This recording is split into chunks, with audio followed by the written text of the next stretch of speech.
Os músculos fazem parte de um dos tecidos com maior plasticidade do organismo, sendo capaz de se ajustar às diversas demandas impostas. Além disso, ele é muito importante para a vida humana, pois é o único tecido com capacidade de contração, agindo para que você consiga se movimentar. Esse tecido peculiar é formado por uma molécula que chamamos de proteína, uma junção de vários aminoácidos.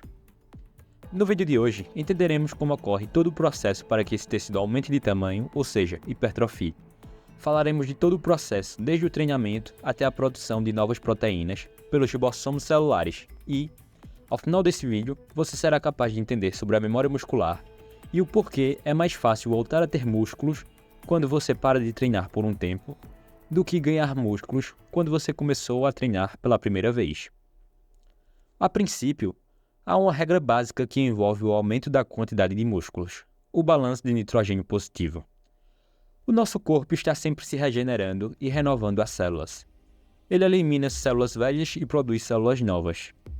Os músculos, por exemplo, possuem em média uma plasticidade proteica de 3 gramas por quilograma por dia, ou seja, um adulto perde e ganha, na mesma proporção, todos os dias, uma quantidade de 3 gramas de proteína por cada quilo que ele possua. O balanço nitrogenado nada mais é que a relação entre essa degradação e construção de células que, nesse caso das 3 gramas, temos um balanço de nitrogênio neutro, pois o corpo nem ganha nem perde proteínas. Assim, quando falamos em um balanço positivo, dizemos que nosso corpo está produzindo mais músculos do que degradando os mesmos, fazendo com que tenhamos um aumento da massa muscular ao longo do tempo. É válido destacar que esse mecanismo é chamado assim porque os aminoácidos que formam as proteínas são formados por 2 grupos químicos, um ácido carboxílico ligado a um grupo amina, e esse grupo amina é formado por um nitrogênio, daí decorre o nome nitrogenado. Além disso, esse mesmo nitrogênio serve para detectar se estamos expelindo muita proteína, pois, na degradação, o grupamento com o nitrogênio vira ureia. Então, os níveis altos de ureia podem indicar um balanço negativo. Existem basicamente 2 tipos de hipertrofia. Resumindo, a hipertrofia sarcoplasmática é aquela hipertrofia que chamamos de temporária, uma hipertrofia apenas a olho nu, que ocorre como resposta a uma inflamação depois de um treino pesado ou por outros fatores, como a retenção de água nos músculos. Já a hipertrofia miofibrilar é uma resposta crônica de inúmeras semanas de estímulos, na qual o seu corpo, de fato, constrói novas fibras. É dessa que falaremos hoje. Tudo começa no treino. Existem inúmeros outros fatores que sinalizam a hipertrofia, como metabólitos, a alta oferta de nutrientes e hormônios, que falaremos mais à frente. Contudo, nenhum deles possui resposta igual a um bom treinamento, que desencadeia inúmeras reações, estimulando o corpo a construir músculos. Se você estiver curtindo o vídeo, não se esqueça de se inscrever e dar um joinha. Vai ajudar muito o canal, e assim, poderemos produzir vídeos cada vez melhores e te ajudar cada vez mais a adquirir o físico dos seus sonhos. Vamos continuar. Primeiramente, devemos entender um pouco sobre o tecido muscular para que você possa compreender tudo mais à frente. Então eu vou te mostrar um pouco mais sobre o músculo e falar suas principais partes anatômicas. Basicamente, o tecido muscular é formado por feixes que se ligam nas extremidades dos ossos pelos tendões. Cada um desses feixes são formados por fascículos, e esses fascículos são formados por células musculares que chamamos de miócitos ou fibras. Elas possuem dezenas de núcleos, que estão localizados na parte externa de cada uma dessas células. Além disso, os miócitos ou fibras possuem um componente muito importante que fica localizado entre a lâmina basal e a membrana plasmática da fibra, as chamadas células satélites, um dos principais componentes para a hipertrofia.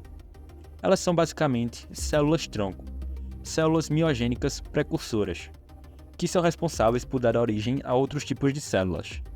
Além do mais, elas são um tipo celular que permanece em estado de quiescência, isto é, ficam inativadas até que ocorra um estímulo externo, fazendo com que elas acordem.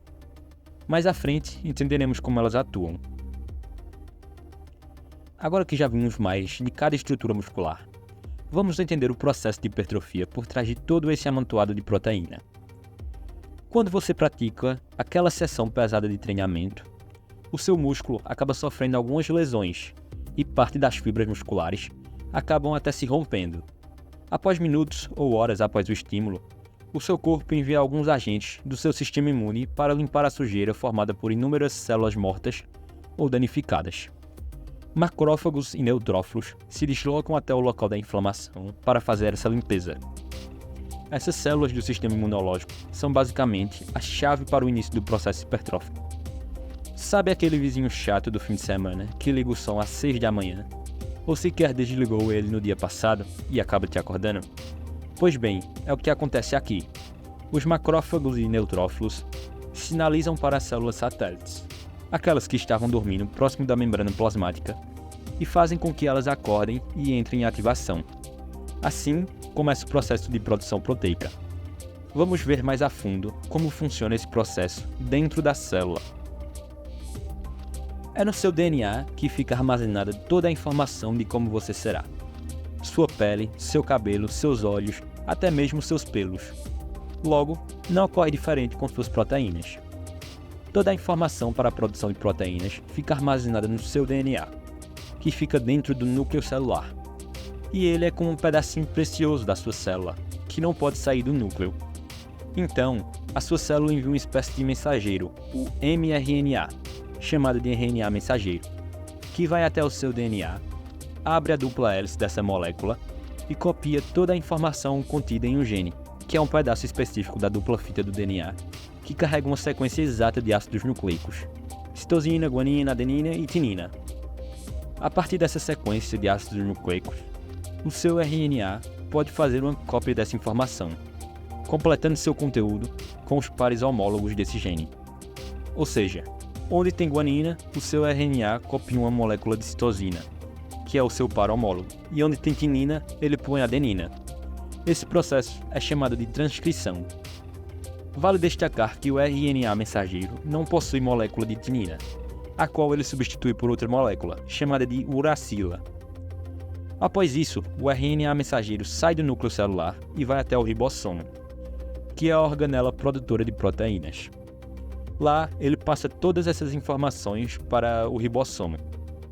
O ribossomo, então, a partir dos ácidos nucleicos que o mRNA levou até ele, começa a decodificar a informação e passa a unir os aminoácidos correspondentes a cada pedaço que ele copiou do núcleo.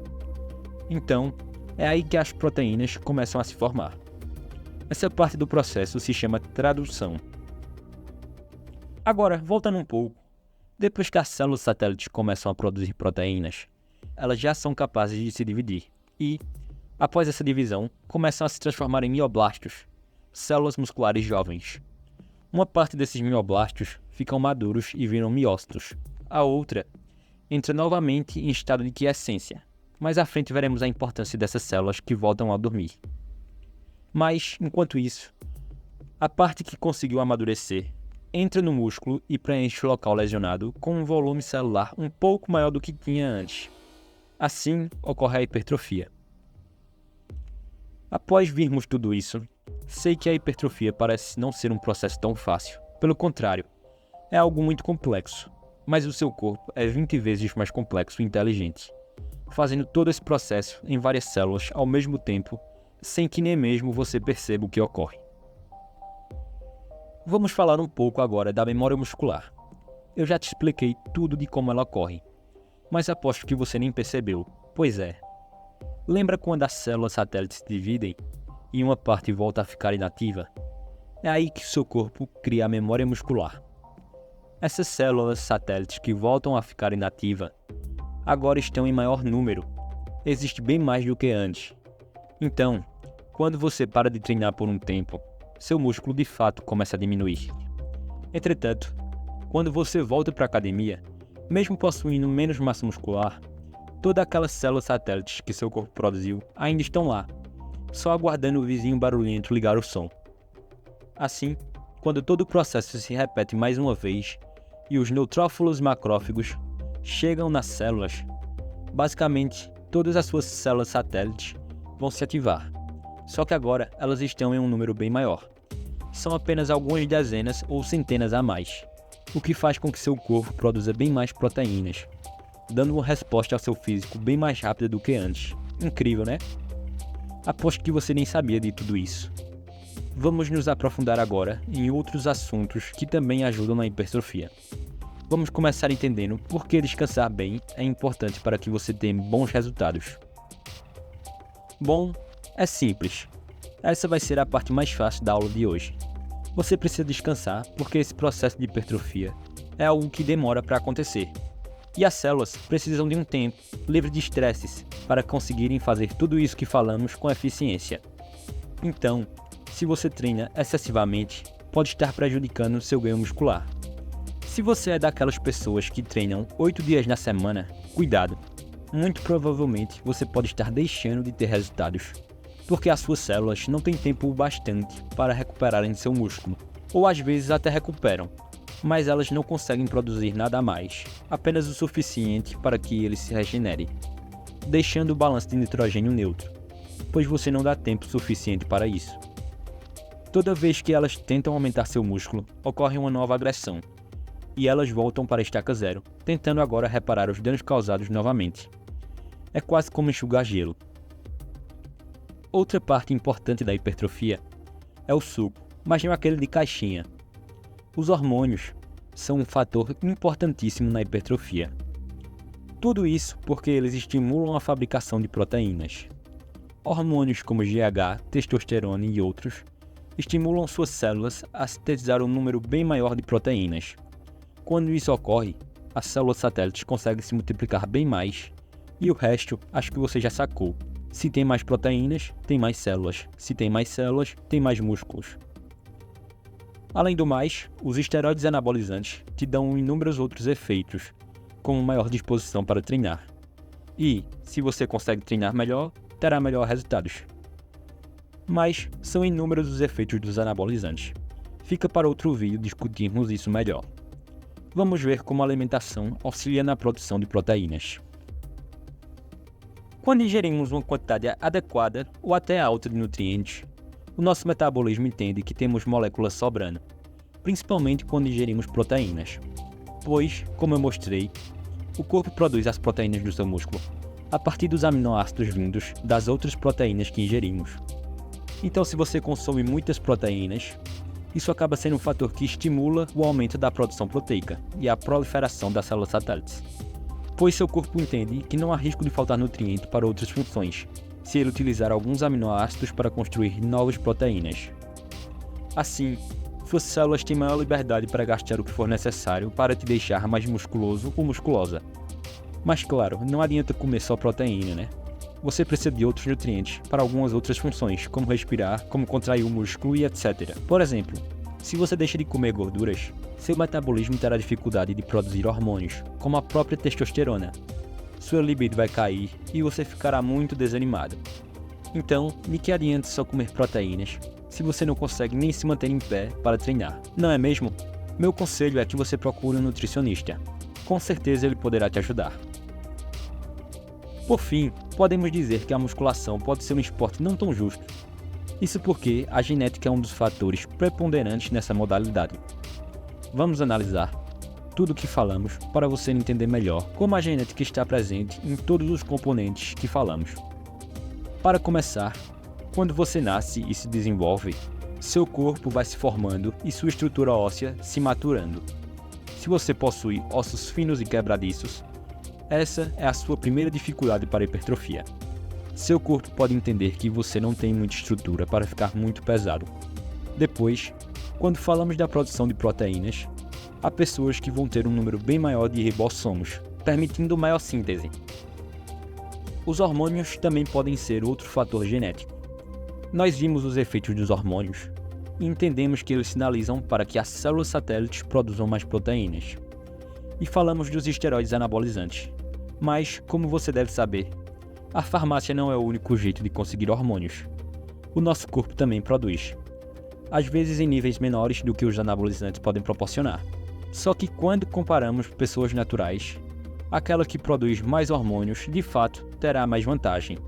E talvez Se você não tem uma genética muito boa, precisa tomar bem mais hormônios para chegar perto de uma pessoa que tem genética boa e também usa os esteroides. Outro destaque é a genética para a absorção dos hormônios. Não adianta gastar 2, 3 mil em hormônios se a sua genética não permite que você faça uma boa absorção deles.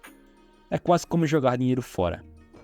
Enfim, falemos também da capacidade de absorção de nutrientes. Assim como os anabolizantes, para que você tenha destaque nesse esporte, é necessário uma boa predisposição para absorver nutrientes.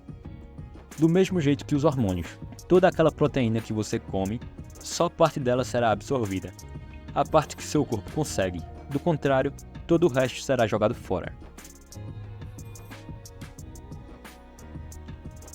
Esse foi o vídeo, espero ter te ajudado. E se você achou interessante, se inscreva no canal e ative o sininho para receber mais conteúdos como esse.